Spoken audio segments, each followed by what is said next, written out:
All aboard for the transcribed premiere production, The Cruise of the Paul Parrot. That thrilling adventure story of whaling days when small craft roamed the mighty sea capturing monsters of the deep. Captain Dalton and his first mate, George Wainwright, of the good ship Paul Parrot, have been attempting to track down a Spaniard named Altesti, who has been causing them all sorts of trouble.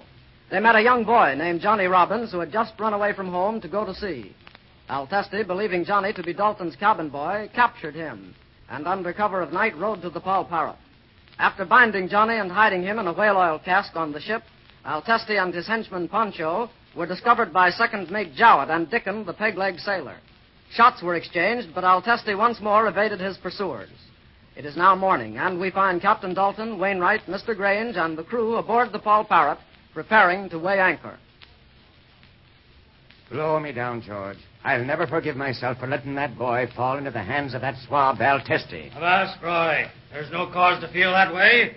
It was no fault of yours. But I like that lad. He was a bright boy. You can lay to that. Here he helped us find Altesti, and we bungled our trick and let the Spaniard get away and lay hands on the lad as well. Ah, mate, this Altesti is a fast bloke. One moment we had him at the muzzle of our pistols. The next moment, before I could think, he grabbed the lad and held him in front of him. We couldn't shoot then, or he'd have hit the boy. Who was he, anyway? A cabin boy from one of the ships? No, Mr. Grange. He was a lad who just run away from home. His parents lived somewhere upstate. Just a wharf waif, eh? Well, why didn't you shoot anyway? This man Altesti seems to be dangerous to have at large. What? Shoot the boy to get the Spaniard? What difference would it have made? He's probably just some gutter puppy whom no one would miss. His life would be worth little. Mr. Grange, you amaze me.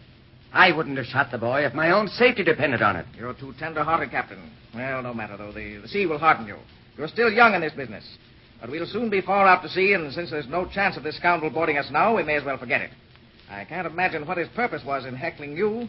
He couldn't have been authorized by his firm. We've always been on very good terms with De Silva and Company. Mr. Grange, I may sail the seas until I'm as old as the Rock of Gibraltar. But I hope I'll never forget to have consideration for my fellow man. Very pretty sentiment, Captain Dalton, but let's forget the incident. Very well, sir. There's a spanking offshore breeze springing up that should send us out of harbor in no time. We'll have the men spread full canvas as soon as Mr. Jowett, the second mate, comes up. Then we'll set sail. There's one thing we can be thankful for, sir. We've no greenies on this cruise. All old hands. We'll waste no time in leaving shore behind us. Aye. You can thank George Grange and Sons for that. They've allowed us to get a crew that'd be a credit to any merchant band, let alone a whaler. Hello there, Captain Dalton. Mr. Grange, Mr. Wainwright. Well, good morning to you. Good morning, Mr.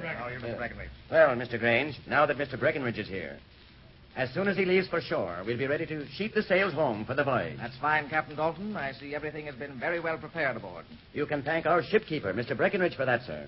He has helped me a great deal in getting this craft shipshape. Oh, Captain Dalton, you flatter me. You know, gentlemen, this is really a fine day for a voyage.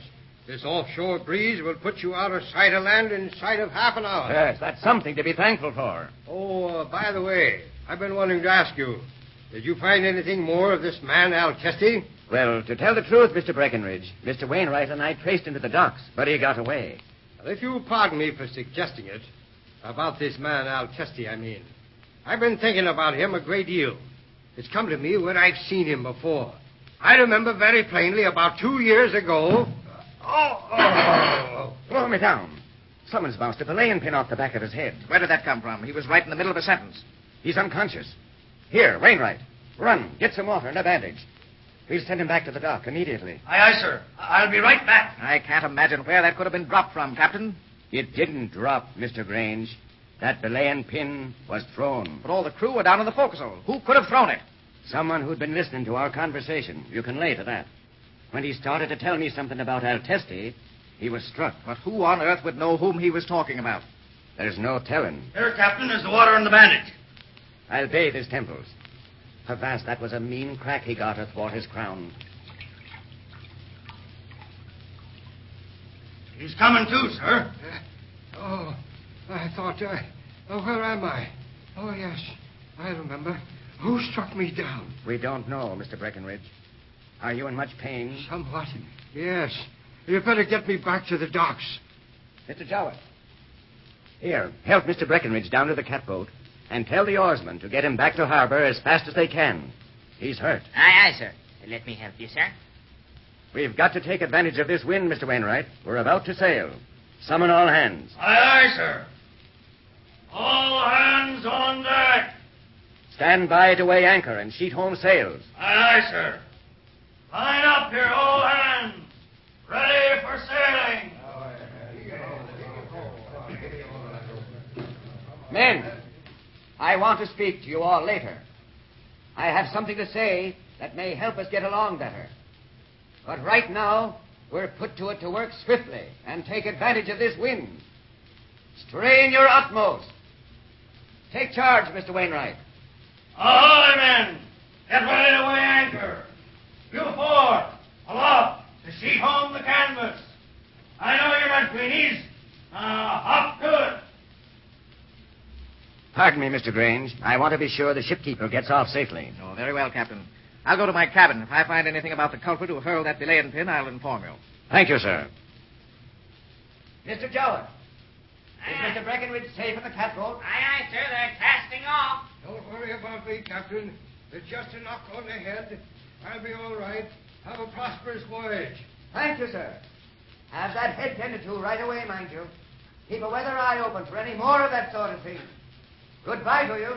Goodbye, and good luck. I wonder. Mr. Jewett, we'll leave Mr. Wainwright. See that the sail is set and the men assume their duties. Send Wainwright after me. Aye, aye, sir. Maybe I was wrong about Mr. Ezra Grange. I thought he was a fine young man. But anyone who could talk so heartlessly of shooting down a lad simply because he had run off to go to sea, it does put him in a cruel light. I wonder. And then that belaying pin. And that one-legged sailor, Dickon. I'm still not satisfied about him. Blow me down. I'm beginning to wonder how correct George was when he said this was going to be a mysterious voyage. You called me captain? Yes, Mr. Wainwright. It's all right. Drop the formality. There are no men around. George, who threw that belaying pin? I'd give my right eye to know. Mr. Breckenridge was hit just as he was about to tell that he'd seen this swab Altesti some time ago. Just when he was drawing the particulars, the pin hit him. And no one was in sight?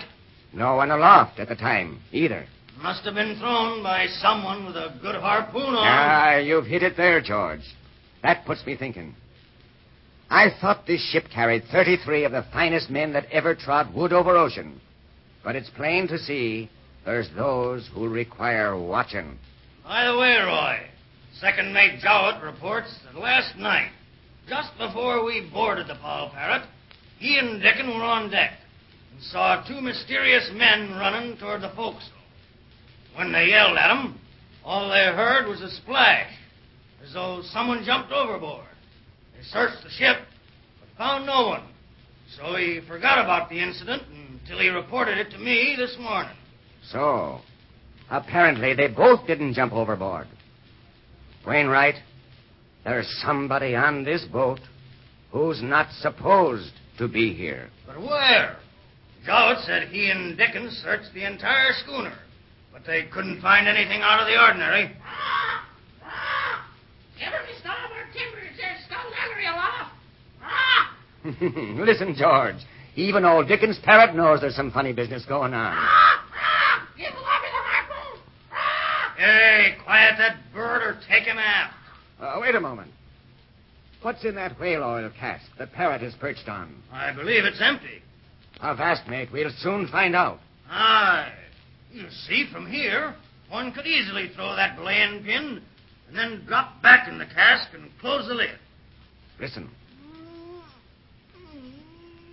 Did you hear that? Blow me down, I do.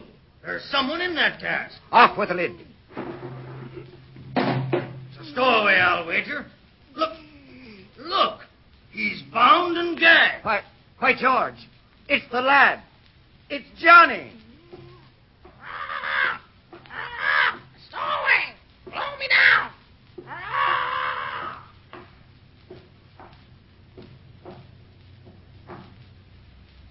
So, they finally found Johnny in the whale oil cask. But who threw that belaying pin at the shipkeeper just when he was about to give some important information regarding Altesti? Can Altesti still be aboard? And is Sue's brother, Ezra Grange, the hard-hearted person he seems to be? Well, as old Dickon would say, blow me down, there'll be many a squall in store before the cruise of the Paul Parrot is ended. So be sure not to miss even one adventure in this exciting story of the sea. Your Paul Parrot announcer is Dave Ward.